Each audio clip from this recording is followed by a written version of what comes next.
One evening, in the quiet town of Springfield, Illinois, Bob Peterson, a 32-year-old truck driver, decided to relax after a long day at work. His plan for the evening was simple: a cooler full of cold beer, a rocking chair on the porch, and a fresh batch of his favorite UFO show. Alien affairs. They'll say it's all dust in their eyes again, Bob muttered as he sat back down and opened a can of beer. No sooner had he taken the first sip than the sky above his house lit up with a bright green light. Then there was a loud boom, and a suspicious rumbling sound came from the backyard.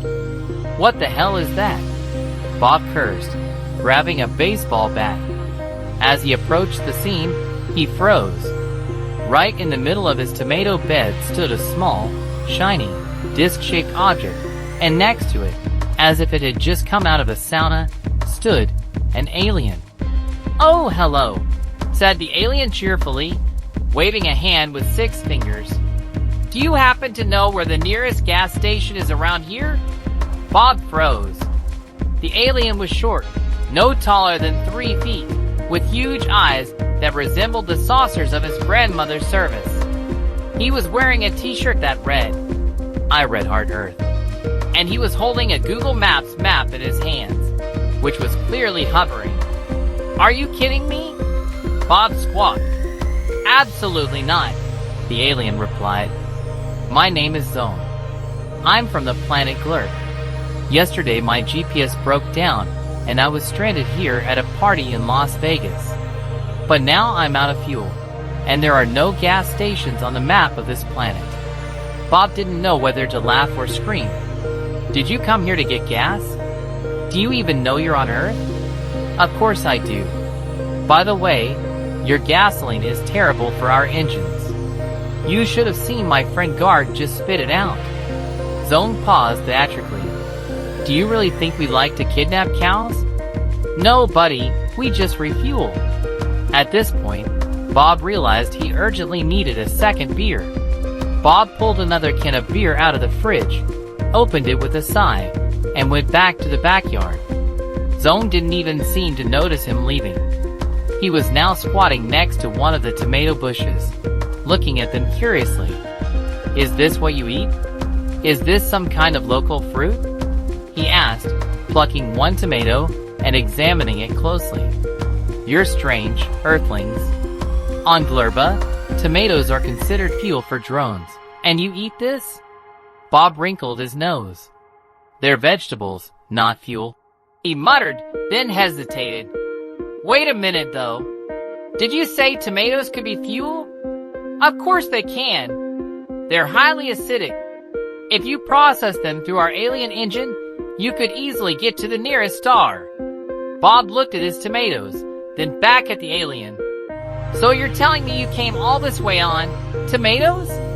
"Well, not just tomatoes," Zong replied, shrugging his shoulders. "Bananas, potatoes, and sometimes your energy drinks. They have a funny aftertaste." Bob thought he was going crazy. "Listen, Zong, what am I supposed to do with you? If someone sees you, the whole town will come running. We're a nervous bunch." "Well, you're not going to tell, are you?" Zong squinted slyly, his big eyes widening even more. Bob took a deep breath and scratched the back of his head. "Okay, I've got a couple of gas cans in the shed. Will they work for you?" Zong laughed as if he'd heard the world's best joke. "Gasoline? Do you really think I'm going to ruin my Starship with that poison?" "No, thank you. I only want fresh, organic produce. Do you know where I can find a couple cases of bananas around here?" Bob's been thinking. Joe and Company supermarkets sometimes had sales. "I might know where to find bananas. But you're gonna have to pay for it, buddy." "Pay?" Zong tilted his head. "What do you mean?" Bob grinned. "If I help you with the bananas, you'll tell me about your planet. Maybe you'll also take me on a tour. Deal?" Zong said cheerfully, extending his 6-fingered hand to Bob. An hour later, Bob and Zong were riding in Bob's old pickup truck. Zong was sitting in the passenger seat with a big blanket over himself. "I hope you know what you're doing," Bob muttered. "If someone stops us and they see you, I'll tell them it's my cousin from out of state." "That's a good plan." Zong nodded cheerfully. "Where is that state?" "Alaska," Bob said. When they arrived at the supermarket, Zong immediately ran to the fruit section. He picked up so many bananas that the basket looked like a miniature yellow mountain.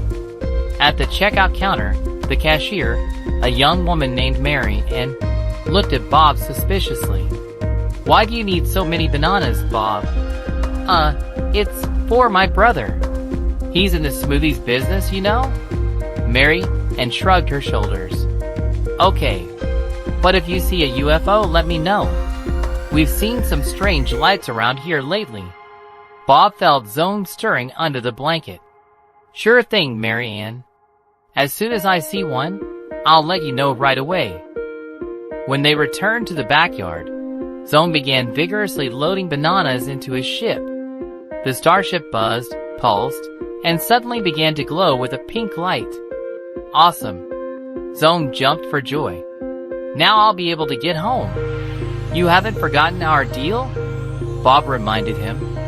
Zong smiled, then waved his six-fingered hand, and a small capsule flew out of his ship. In it are maps of star routes, a couple of souvenirs from Glurba, and a recipe for the perfect fuel for your car. "Just don't eat it, okay?"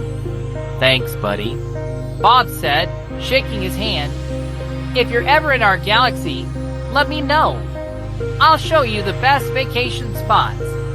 The ship took off, leaving behind a cloud of banana-smelling smoke. Bob looked up at the sky and thought, "I may be the only person on Earth who knows that the real fuel for UFOs is bananas and tomatoes."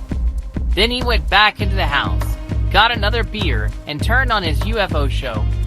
Now he could say with certainty that all the experts were wrong. Several days had passed since the encounter with Zong. Bob was still trying to realize what had happened. He kept the capsule of maps and strange objects in his kitchen, next to a can of coffee. But one thought kept him on his toes. What if the aliens came back? That evening, as Bob began to prepare his dinner, a bright light struck his kitchen window again. "No, no, not again," he muttered, dropping the skillet. Bob looked out into the yard and saw another ship. But this time it was bigger and looked like it was made of metal scraps and duct tape. An alien fell out of the hatch. It wasn't Zong, but a creature nearly 5 feet tall, with blue skin and a scowl on its face. It was holding a device that resembled a vacuum cleaner and looked very annoyed. "Where is that rascal Zong?" growled the alien in broken English. "Who the hell are you?" Bob replied, grabbing a baseball bat. "I'm Guard. Zong and I are partners." "Did he do something wrong again?" "If you mean tomatoes and bananas, yes, he did." Bob grinned. Guard sighed and rolled his eyes. "That asshole doesn't realize how important it is to follow protocol." "Did he tell you about our planet?" "Well, a little," Bob answered cautiously. Guard muttered irritably in his own language, then looked at Bob. "Oh, great. Now I'm gonna have to erase your memory." "Whoa, whoa, whoa." Bob put his hands up. "I helped Zong. Without me, he'd be stuck here forever." "You did?" Garg squinted. "What did you take in return?" Bob pointed to the capsule. Garg walked over, opened it, and studied the contents. "Maps? Souvenirs? Oh boy, he even gave you a recipe for fuel. That guy's a disaster." "Well, I liked him," Bob said, shrugging his shoulders. Garg hummed. "Okay, then I'll make you a deal. If you agree to help us again, I won't erase your memory." "Depends on what you want," Bob replied, eyeing the alien suspiciously. Garg explained that he was gathering exotic ingredients for his ship to fix the cloaking system. "There are so many strange but useful plants on your planet," he said. "We need corn, avocados, and what else do you have up there? Watermelons?" Is this some kind of joke? Bob looked at him. No joke. If you help me, I'll give you a device that can improve your truck. It will go twice as fast and use almost no fuel. Now you're talking my language. Bob smirked. They went to the supermarket again, but this time Garg went with Bob. You need backup, Bob said, throwing an old jacket and baseball cap over Garg. What's cover? Garg asked. It means no one has to realize you're an alien. Stay calm, don't say weird things, and don't eat anything straight from the store. Garg nodded, though he clearly didn't understand why that was necessary. Things were going smoothly in the store until Garg saw a stand of chips. What are those? He asked, pointing to a package with a picture of potatoes on it. They're chips. But you don't? Before Bob could finish, Garg tore open the package and greedily began eating the chips right in the aisle. Hey, what are you doing? Shouted the store manager. This is amazing, Garg exclaimed, shoveling another handful into himself. Bob grabbed his arm and dragged him toward the exit. Are you trying to give us away? He hissed. But they're so delicious. Garg showed the empty package. Why didn't you tell me about this before? When they returned to Bob's backyard, Garg set about fixing his ship.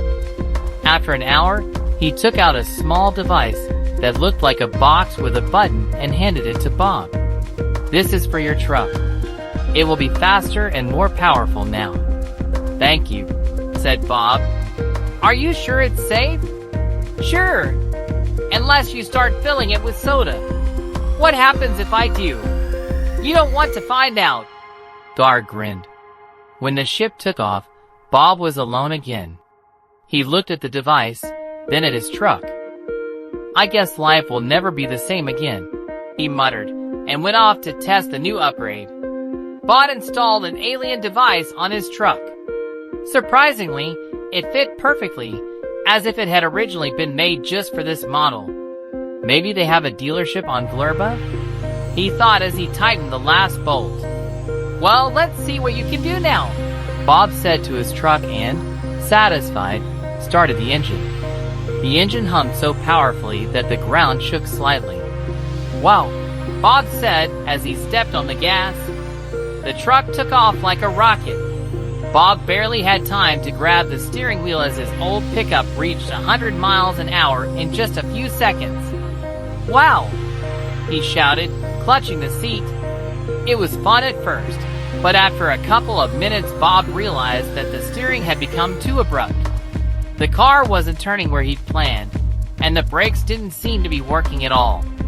God damn it, Garg. You couldn't warn me? The truck was speeding down the highway, a plume of dust trailing behind it. That's when Bob saw the highway patrol ahead. Oh shit. The flashers came on, and the patrol car chased after him. Great, just great, Bob grumbled, trying to keep the car on the road. The police siren squealed louder and louder. One of the officers was yelling over the loudspeaker. Pull over now. I wish I could, but my brakes are shot, Bob mumbled, sweating with exertion. He remembered that there was a big red button on Garg's device. Well, when it didn't work at all, Bob pressed the button. At that instant, the truck took off. Yes, it did.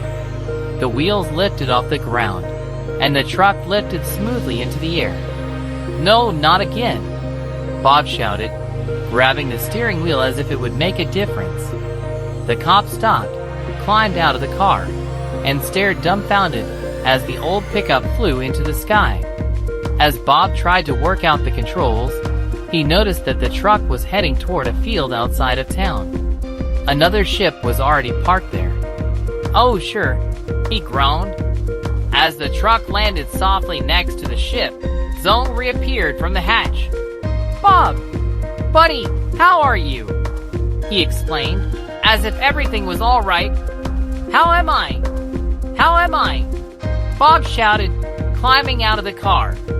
Did you see what your partner did to my car? I almost flew into orbit. Zong looked embarrassed. Oh, Garg. He's always overdoing it. You know he has a problem with the balance of technology. What are you doing here? Bob asked. Well, I heard you activated the device, so I thought I'd see how you were doing. You're just in time, by the way. I need your just in time, by the way. I need help with one more little thing. Zong continued, grinning like it was no big deal. Bob rolled his eyes. Of course you need help. What now? More bananas? Maybe you need watermelons or coconuts this time. No. Zong waved his hand. It's much simpler than that. I need a man for one. Negotiation experiment. A negotiation experiment? Bob was wary. What does that even mean? Zong glanced around the field, as if checking to see if anyone was listening. Well, you see, Bob, we've been trying to negotiate with one of your Earth organizations for a long time. What's its name? NASA. NASA? Bob almost laughed. You want me to go to NASA and tell them aliens are hanging out here? No, of course not. Zong replied quickly. You're going to be our go-between. We'll give you a special communicator, and you can transmit our suggestions without arousing suspicion. What kind of offers? Bob frowned. Zong pulled out of his pocket a small device that looked like a smartphone, only with multicolored buttons. We want to trade some of our technology for your food. More specifically, recipes for your favorite dishes. Bob's eyes went wide. Recipes? You mean you've come from another planet to get a cookbook? Yes. Zong nodded happily. You have no idea how unique your dishes are. I had a cheeseburger the other day. It was incredible. If we can reproduce it at our place, I'll be a glurb hero. Bob stared at him, not knowing whether to laugh or cry. So you want me to contact NASA to tell them that the aliens want recipes for cheeseburgers and stuff? Well, it's not just cheeseburgers. There's also pancakes, pizza, chicken wings. Okay, I get it. Bob interrupted him. But what do I get in return? Zong grinned. Well, first of all, I'm going to help you improve your truck even more. You'll be able to fly to work, avoid traffic jams, and your truck will run on any organic waste. And secondly, I can take you on a tour of our planet. You'll be the first Earthling to see Glurb. Bob thought for a moment. On the one hand, it sounded like nonsense. On the other, the possibility of being the first man to visit an alien planet was too tempting. All right, Zong, I'm in. But if I get arrested or stuck in some lab, you'll be responsible. Deal, Zong said cheerfully and clapped Bob on the shoulder. A few days later, Bob received instructions from Zong. He was to go to the nearest NASA research center, which was in a neighboring state. Are you sure this is going to work? Bob asked as Zong handed him a strange suitcase with a negotiating device. Absolutely, replied Zong. Just don't forget to say you represent the local farmers. That sounds plausible. Bob shook his head, got into his modernized truck, and drove off. When he pulled up to the NASA building, the guard at the entrance looked at him suspiciously. Who are you? He asked. Bob Peterson. I'm a farmer, Bob replied. And what do you want? Bob opened his briefcase, took out a device, and said quietly, I want to offer a mutually beneficial cooperation with the aliens. An hour later, Bob was sitting in the conference room, surrounded by the tense faces of the scientists. They clearly didn't know what to think of his statement. Are you saying that the aliens are interested in our culinary recipes?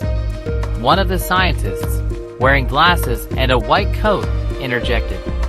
Exactly, Bob confirmed. And in exchange, they are willing to share with you the technology that will change your life. The room erupted in laughter. Is this a joke?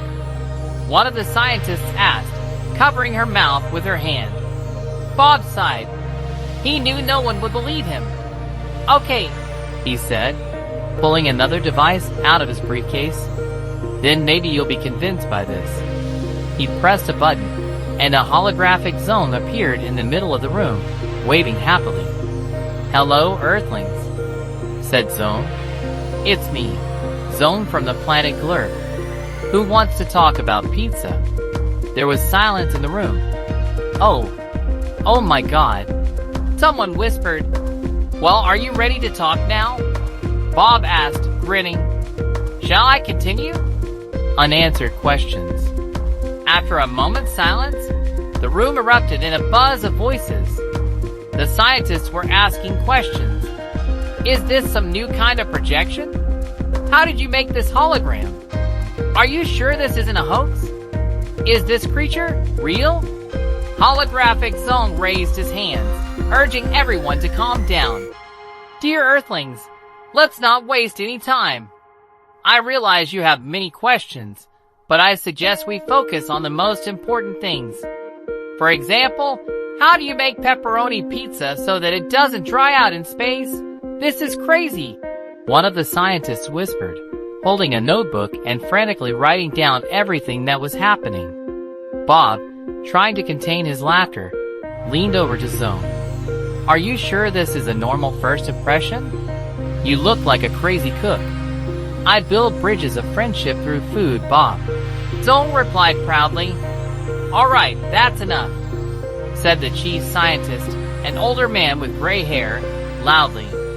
He was clearly in a position of authority among his colleagues. "If you really are an alien, prove it." "How?" Zong asked, slightly puzzled. "Give us a technology that will change the world," said the chief scientist. "Something we don't have yet." Zong hesitated for a moment. "Well, we have a device that can transform any organic matter into edible matter." "Edible?" The scientist with the glasses interjected. "Yes. You can take, for example, a pile of fallen leaves, load them into the device, and in a minute you'll have a chocolate cake." The room filled with hum again. "That's impossible," someone muttered. "Oh, it's very possible," Zong said, smiling. "If you like, I can demonstrate." An hour later, a pile of organic waste was brought into the lab. Leaves, banana peels, and even old newsprint. Bob watched with interest as the scientists gathered around the device that Zong had summoned with his technology. "Here you go," Zong said as he set up the device. "Set the parameters." American apple pie. He pressed a couple of buttons, and the machine began to hum. Debris swirled inside its transparent chamber, turning into a strange, bright cloud. A minute later, a perfectly baked pie emerged with a delicious aroma. "No, it just can't be," the same scientist muttered, wiping her glasses. "Please help yourself," Zong offered cheerfully. The elderly scientist carefully cut off a piece and tasted it. This is incredible," he exclaimed. "It's really delicious." "Of course it tastes good," Zong said. "This is Glurbian technology." After this demonstration, the mood in the room changed. The scientists stopped treating Zong as a joke and started asking serious questions. "If you can convert organics into food, why aren't you using it on your own planet? Why are you so interested in our cuisine? And finally, why did you choose this man?" The scientist pointed to Bob. "As your intermediary?" "It's very simple," Zong replied, folding his hands behind his back. "Our planet already has similar technology, but it doesn't support, what do you call it? Variety of flavors. As for your cuisine, it's the most creative and inventive in the galaxy. And Bob," Zong looked back at his friend and smiled broadly. "Bob's just a great guy." "Oh, thanks," Bob replied sarcastically. "I'm so proud, but there's something else." Zong continued, his tone serious. "We didn't choose you Earthlings just for food. We want to be your allies. Your resources, your planet, they are unique. But there are those who would like to use them for their own purposes." "Who exactly?" the chief scientist asked. Other races, not as benevolent as we are. The room filled with whispers again. After discussion, the scientists agreed to cooperate with Zong, but asked for time to prepare. Bob, on the other hand, was given a new task: to deliver a test batch of Earth dishes to Zong's ship so he could introduce them to his planet. You know, Bob, you're not just a farmer anymore, Zong said as they said goodbye at the truck. You're an ambassador for Earth. Ambassador? Bob laughed. Really? I just crashed into my own fence yesterday. Well, everybody starts somewhere. Zong winked. When Bob got home, he sat on the porch and looked up at the stars. Ambassador of Earth, he muttered, laughing. Who would have thought it? Just then a strange rumbling sound came from the barn. Bob got up and walked cautiously to the door. Don't tell me it's you again, he said, opening it. Inside stood a new alien, taller and more serious than Zong, with a gun in his hand. Are you Bob Peterson? He asked in a low voice. Bob froze. Maybe I am. Why do you want to know? You're a threat. And before Bob could answer, the creature took a step forward. And you'll find out what happens next in part 2. Don't miss it.